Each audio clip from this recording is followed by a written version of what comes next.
আসসালামু আলাইকুম সবাইকে। কল্পনা করুন তো 1400 বছর আগে মরুভূমির বুকে বসে একজন মানুষ যা বলেছিলেন তা আজ আপনার চোখের সামনে খবরে হেডলাইন হচ্ছে। ইরান ইসরায়েলের সংহত মধ্যপ্রাচ্যের আগুনের লেলিহান শিখা আর দাজ্জালের আগমনের ক্ষেত্রে প্রস্তুত হওয়া সবই কি কাকতালীয়, নাকি আমরা ইতিহাসে সেই ভয়ঙ্কর মোড়ে দাঁড়িয়ে আছি যার সতর্কবার্তা নবীজি সাল্লাল্লাহু আলাইহি ওয়াসাল্লাম বহু আগেই দিয়েছিলেন। আজকের ভিডিওতে আমরা হাদিসের সেই রহস্যময় পৃষ্ঠাগুলো উল্টাবো যা আপনার মেরুদণ্ডে শীতল স্রোত বইয়ে দেবে। শেষ পর্যন্ত না দেখলে আপনি হয়তো জীবনের সবচেয়ে বড় সতর্কটি হারাবেন।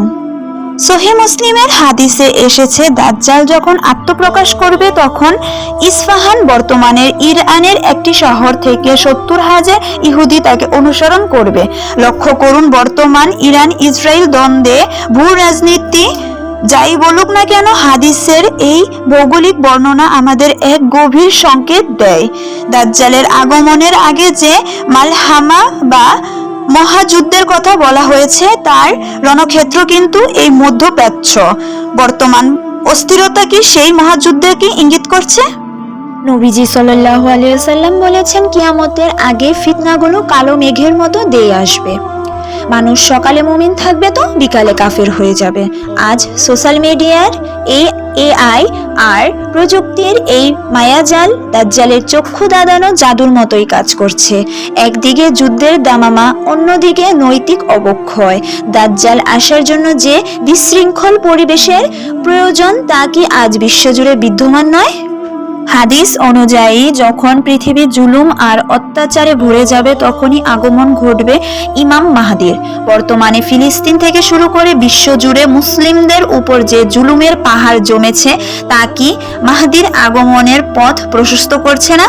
মহানবী সাল্লাল্লাহু আলাইহি সাল্লাম বলেছেন, খোরাসান থেকে কালো পতাকাবাহী একদল বের হবে যাদের কেউ রুখতে পারবে না।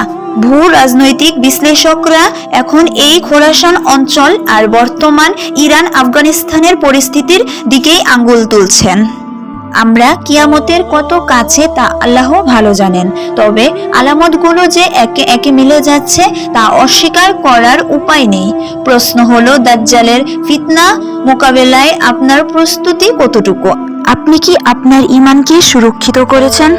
এই ভিডিওটি শেয়ার করে অন্যদেরও সতর্ক করুন। আপনি কি মনে করেন আমরা কিয়ামতের শেষ সীমানায় দাঁড়িয়ে? কমেন্টে আপনার মতামত জানান। আজকের মতো এই হাদিসটি এখানেই শেষ। এমন আরো হাদিস পেতে আমাদের চ্যানেলটিকে সাবস্ক্রাইব করুন। আল্লাহ হাফেজ।